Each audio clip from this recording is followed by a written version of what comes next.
Vous aviez cru que j'étais à poil, hein? Bah non! Dernier jour, vivement que ça se finisse la canicule, je crois que mon cerveau est en train de fondre. On se retrouve pour, cette fois-ci, non pas une présentation d'un livre, ah non, mais deux. Donc, le dragon rouge, le dragon noir, vous allez voir qu'en fait, c'est pas des livres exceptionnels, hein. Ils ont une réputation de malade. Finalement, quand on les lit, c'est de la merde. Voilà. On va décortiquer ça ensemble. On va commencer par le plus connu, le dragon rouge. Je le prends à l'envers comme une grosse conne. Notamment connu à cause de ce monsieur. Si vous ne le connaissez pas, c'est Lucifuge Rofocal. C'est le premier ministre aux enfers. Il n'est pas présent dans l'Argoesia d'ailleurs, sachez-le. Il a des pop, il a démissionné parce que, je cite, c'était un gouvernement de merde. Et vous allez voir qu'en fait, ce livre est légèrement différent du Dragon Noir, parce que celui-ci est un mélange de plusieurs ouvrages, un petit peu comme la Bible des Fées. Il y a La Poule Noire, le Petit Albert, le Grand Albert, et notamment une partie qui est le fameux Dragon Noir. Alors que celui-ci, il n'y a qu'un seul ouvrage à l'intérieur. Donc il se présente un peu comme ça. Vous voyez quelques illustrations très enfantines, si je puis dire, parce que j'ai l'impression que c'est mon neveu qui a décidé. Et c'est quoi ça? Pas envie de voir ce monsieur. Donc comment est ce livre? Il y a une première partie. Attendez, je vais essayer de vous trouver parce que... Donc il y a des prières, etc. Il y a beaucoup de fautes dans le livre.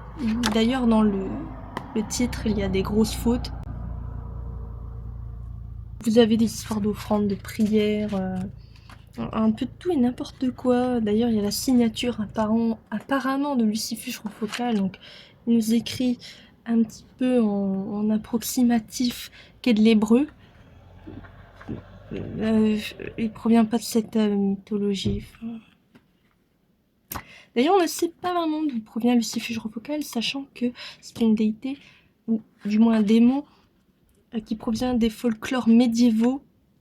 Donc, on n'a pas pu retracer, peut-être qu'il provenait d'un ouvrage qui a disparu malheureusement, mais on ne saura pas plus. Donc dedans on a un petit récap d'un rituel pour soi-disant l'invoquer et faire un pacte avec lui.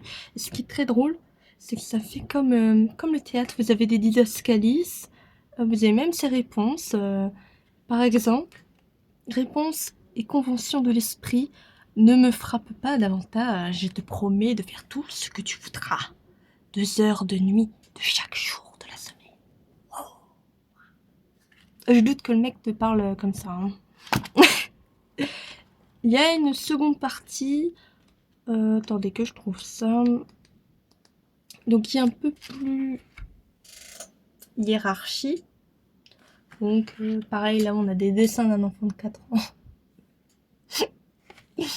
Ça me fait...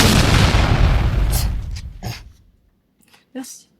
C'est la tête à Lucifer. Non mais c'est très drôle. Et on a encore un espèce de rituel à la didascalie, à la théâtre, où on doit se placer, etc. Et on a des petits rituels. Vous allez voir, c'est un peu similaire à l'autre. Voilà, c'est un truc un petit peu brinque-ballant. Bon, on se retrouve avec celui-ci, c'est le même délire, sauf qu'on n'a pas le côté hiérarchie de l'Empire infernal qui est éclaté au sol. Hein. D'ailleurs, c'est tant mieux. Pas besoin de supporter 2 fois ces horribilances. Pas sûr de... Enfin bref. On a une première partie, donc pareil, qui est toujours de la conjuration. Il nous explique du trop petits trucs. Attention, faites gaffe. Ouh, ce sont des démons. Voilà. Donc ça, c'est vraiment la grosse partie, le prélude. Ensuite, on a des évocations. Donc attention, ne mélangez pas évocation, invocation. Invocation, vous vous invitez l'entité à venir. Évocation, c'est égal à une prière. Donc on a une deuxième partie, donc c'est là que c'est intéressant. Parce qu'ils vous mettent... Alors toujours des sauts. Voilà, donc je vais vous remettre des sauts, mais sont différents des fameux sauts qu'on connaît tous, qui viennent de l'Argoesia, où là on voit les fameux... J'en ai qui traînent par là-bas. Je les ai pas trouvés, ils ont des pop. C'est un dieu qui a dû mettre Chourave. C'est en mode, rends-moi ce qui m'appartient. Rendez-moi les bijoux de la couronne. Bah lui c'était, rendez-moi mes sceaux. Je sais pas où ils sont passés, faudra que je les retrouve. Puis on a la troisième partie, donc ce qu'ils appellent secret merveilleux. Alors ça promet du lourd, mais en fait c'est juste des rituels de merde. Voilà, donc contre les brûlures, pour faire rendre les objets volés, ça ne veut rien dire, oui, c'est pas français.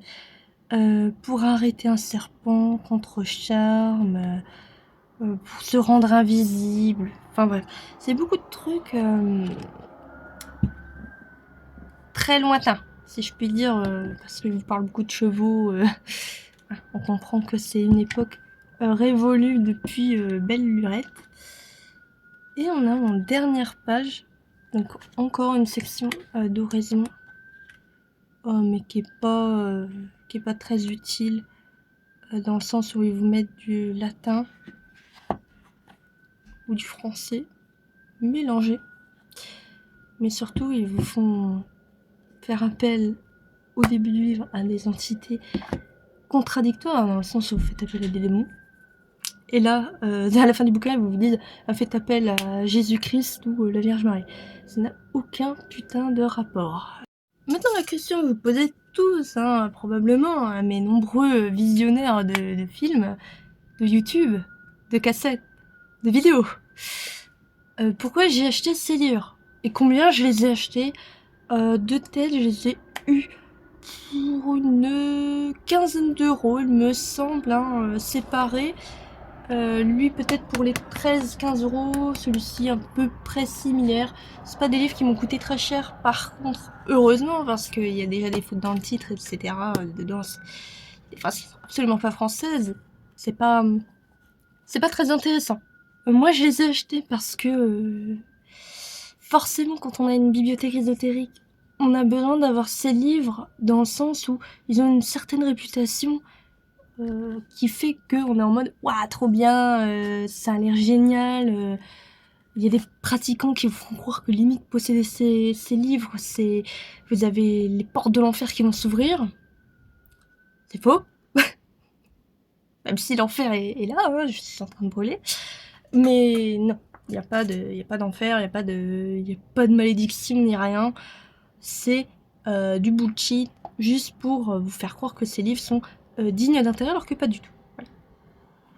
Après, le seul truc qui est sympathique, enfin, ça c'est dû à moi, dû à, entre guillemets, ma pratique ou mes secteurs de préférence dans l'occulte ou le paranormal, c'est que c'est des ouvrages qui parlent de Lucifuge Rofocal. C'est très rare de trouver sa trace quelque part, comme je vous ai dit.